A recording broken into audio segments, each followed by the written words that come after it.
ওম তৎসৎ। একটি শিক্ষামূলক পাঠ। ক্রিয়াযোগের উৎস সন্ধানে। ক্রিয়াযোগী শ্রীমৎ যোগীরাজ শ্রী শ্যামাচরণ লাহিড়ী মহাশয়ের সংক্ষিপ্ত দিব্য জীবন। নদিয়া জেলার ঘূর্ণি গ্রামে খোরে নদীর কাছে 1235 সালের 16 আশ্বিন, ইংরাজি 1828 খ্রিস্টাব্দে 30 সেপ্টেম্বর তারিখে যোগীরাজ শ্রী শ্যামাচরণ লাহিড়ী মহাশয় নিষ্ঠাবান ব্রাহ্মণ বংশে জন্মগ্রহণ করেন। তার পিতার নাম ছিল শ্রী গৌরমোহন লাহিড়ী সরকার এবং মাতার নাম ছিল শ্রীমতী মুক্তকেশী দেবী। তার বয়স যখন 5 বৎসর তখন বন্যায় তাদের ঘূর্ণির ঘর বাড়ি ও ভূসম্পত্তি বিনষ্ট হলে তার পিতা সপরিবারে কাশীবাসী হন। কাশী যাওয়ার পর ছোটবেলাতে তার মাতৃবিয়োগ হয়। তারপর থেকে তিনি প্রায় ভাব সমাধি অবস্থাপন্ন হতেন।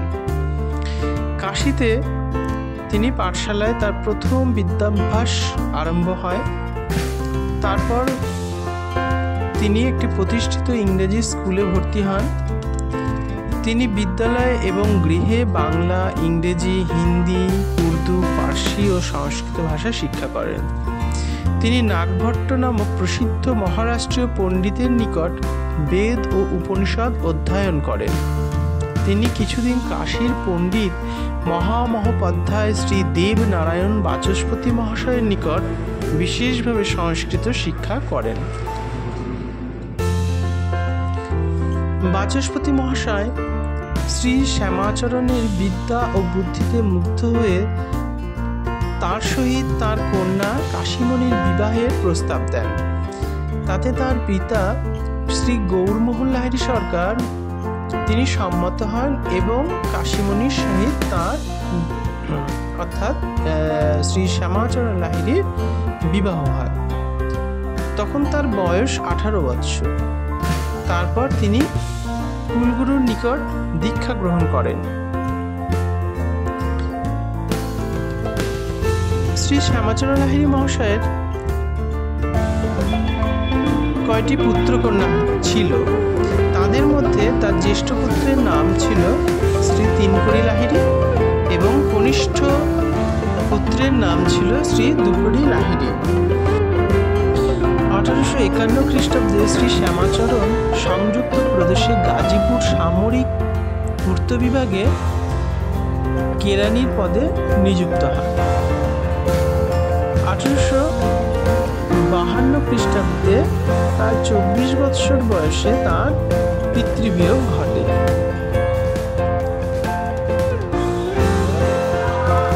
1861 খ্রিস্টাব্দে 33 বৎসর বয়সে যোগীরাজ শ্রী শ্রী শ্যামাচরণ লাহিড়ী মহাশয় দানাপুরে অ্যাসিস্ট্যান্ট কমান্ডিং রয়্যাল ইঞ্জিনিয়ারিং অফিসে ক্লার্কের কাজ করতেন। একদিন ভাদ্র মাসের প্রথমে সন্ধ্যার কিছু পূর্বে তার নিকট একটি টেলিগ্রাফ আসলো যে নৈনিতালের উত্তরে হিমালয়ে রানীক্ষেতে তাকে বদলি হয়ে যেতে হবে। তাকে কী রূপে, কোন তারিখে, কোন কোন পথে যেতে হবে, পথঘাট প্রভৃতি সমস্ত বৃত্তান্তই তাকে জানানো হয়েছিল এবং কোম্পানি থেকে ব্যবস্থা করে দিয়েছিল। দানাপুর থেকে তার গন্তব্যস্থান 500 মাইল দূরে। পূর্বে তাকে স্থানান্তরে যাবার জন্য প্রস্তুত থাকতে বলা হয়েছিল এবং পথের সমস্ত ব্যবস্থা ঠিক করে তাকে টেলিগ্রাম করা হয়েছিল। টেলিগ্রাম পেয়ে তিনি রানীক্ষেতে যাত্রা করলেন। পথে বিশ্রামের স্থান প্রভৃতি সমস্তই তাকে জানানো হয়েছিল। অধিকাংশ রাস্তায় তিনি একাই গিয়েছিলেন। 1 মাসের মধ্যে ভাদ্র মাসের শেষের দিকে তিনি রানীক্ষেত পৌঁছালেন। রানীক্ষেত অঞ্চলে টেলিগ্রাফের খোঁটা বসানো, রাস্তা প্রভৃতি প্রস্তুত করা বা মেরামতি করা এসব কাজ তখন প্রায় শেষ হয়েছিল। এসব কাজ আজকাল DDMWর অধীন। 1848 খ্রিস্টাব্দে লর্ড ডালহৌসির চেষ্টায় ভারতবর্ষের পূর্ত বিভাগের কার্য একটি প্রধান অনুষ্ঠানের সূচনা করে দিয়েছিল।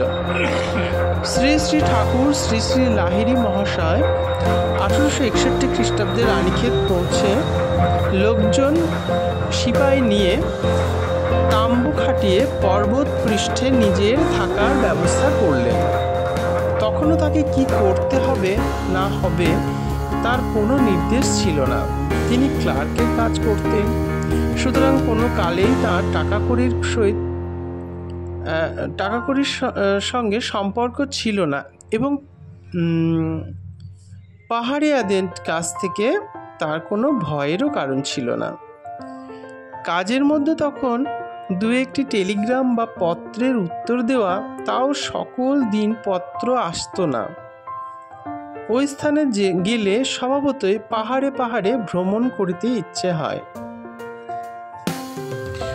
অদূরে উত্তরে হিমালয়, প্রথমে কতকগুলি পর্বতমালার পর দূরে দারাহাট পাহাড় দেখতে পাওয়া যায়। ওই সকল পাহাড়ের বুক চিরিয়ে গগাস নদী প্রবাহিত। দারাহাট পাহাড় সমুদ্রের একটি অতি উচ্চ ঢেউয়ের মতো উঠে যেন আর পড়তে চাইছে না। তার উপরে আরও উচ্চ আর একটি পাহাড়ে ঢেউ উকি মারছে, একে দ্রোণগিরি বলে, এবং তারপরে রজত শুভ্র বরফের পাহাড়ের অভ্রভেদী আরেকটি ঢেউ, এটাই নাগরাজ চিরকুজ্জ হিমালয়। রানীক্ষেত থেকে দেখলে মনে হয় দ্রোণগিরি পার হলে হিমালয়ের বরফের মধ্যে পড়ব।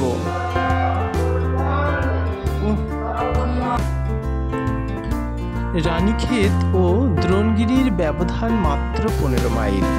স্বভাবতই তাহার মন ওই দিকে আকৃষ্ট হচ্ছিল। একদিন ভ্রমণ স্পৃহা বলবতী হল।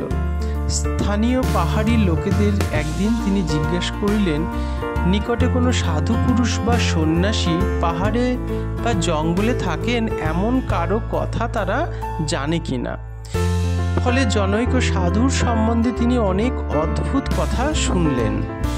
শ্রী শ্রী লাহিড়ী মহাশয় এই কথা শুনে পরদিন অতি প্রত্যুষে পূজা ও আহারাদি করে দূরের পাহাড় ও সাধু দেখতে যাবেন ঠিক করলেন। যেন সেই দিনই ফিরতে পারবেন আশা করেছিলেন।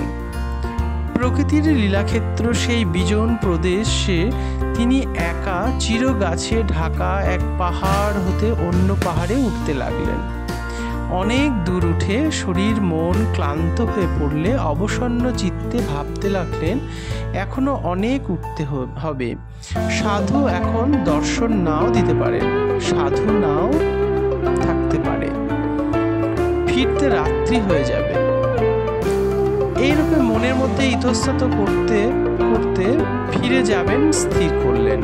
এমন সময় পাহাড়ের গায়ে এক সাধুকে তিনি দেখতে পেলেন। ওই সাধু শ্রী শ্রী ঠাকুরের নাম উচ্চারণ করে তাকে অগ্রসর হতে বললেন। পরের মুখে নিজের নাম শুনে তিনি একটু ভয় পেলেন। সাধু তাকে নানা প্রবোধ দিলেও তিনি ভয় গোপন রেখে তাকে জিজ্ঞেস করলেন, আপনি কি এই পাহাড়ের প্রধান সাধু? উপরে কোনো বড় সাধু আছেন কিনা এবং তার সাক্ষাৎ পাওয়া যাবে কিনা? উত্তর হল, উপরের গুহাতে এক বড় সাধু থাকেন। আপনার যে সাধুর দরকার আমি সে সাধু নই, আমি তার আশ্রিত। প্রায় সন্ধ্যের পর গুহাস্থ সাধু বাইরে আসেন এবং সেই সময় দেখা হতে পারে।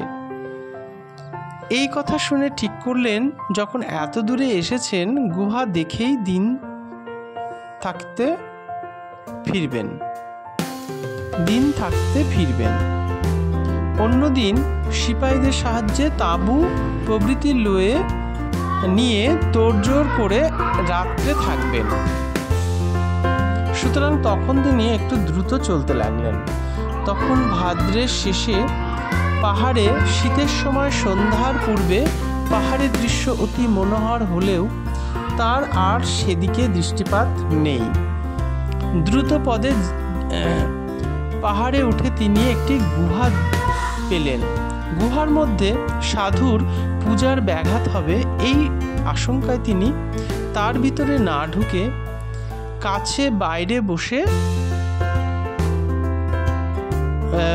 বসেছিলেন। বিশ্রামের পর ফিরবেন, কিন্তু অল্পক্ষণ পরে তিনি সাধু সেদিন সকাল সকাল গুহার বাইরে আসলেন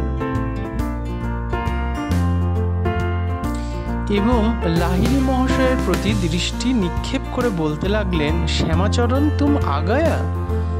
তিনি পূর্বের সাধুর নিকট নিজের নাম শুনে একবার ভীত হয়েছিলেন, আবার এই সম্ভাষণ, সুতরাং তিনি বিশেষ তুষ্ট হলেন না, বরং তার মনে নানা সন্দেহের উদয় হতে লাগলো এবং তিনি সাধুর উদ্দেশ্যে একটা শুষ্ক প্রণাম করলেন আর মনে মনে ভাবতে লাগলেন, এদের একটা দুষ্টুমির দল আছে নিশ্চয়ই। এদের কেউ আমার পাহারাদার বা চাকরদের কাছ থেকে আমার নাম ধাম প্রভৃতি সমস্ত সন্ধান নিয়ে তাই এখন আমার নাম বলে দিয়ে মন ভুলিয়ে পরে ঠকাবার চেষ্টা করবে। কিন্তু কি আশ্চর্য, সাধু তখন তার পূর্বপুরুষদের পরিচয় প্রভৃতি দিতে লাগলেন। পূর্বপুরুষদের নাম তো সিপাহীরা জানে না, সুতরাং শ্রী শ্রী লাহিড়ী মহাশয় ভাবতে লাগলেন, এই লোকটা নিশ্চয়ই একটা মস্ত বড় বুজরুক। ঠিক তারপরে সাধু তার মনের চিন্তার উত্তর দিয়ে দিলেন, শ্যামাচরণ তুমি বড় ভুল বুঝছো, আমি বুজরুক নই। তোমার মনে পড়ে তুমি আর কখনো এখানে এসেছিলে কিনা? এইবার তিনি প্রমাদ করলেন এবং ভাবলেন, এই লোকটি আন্দাজে মনে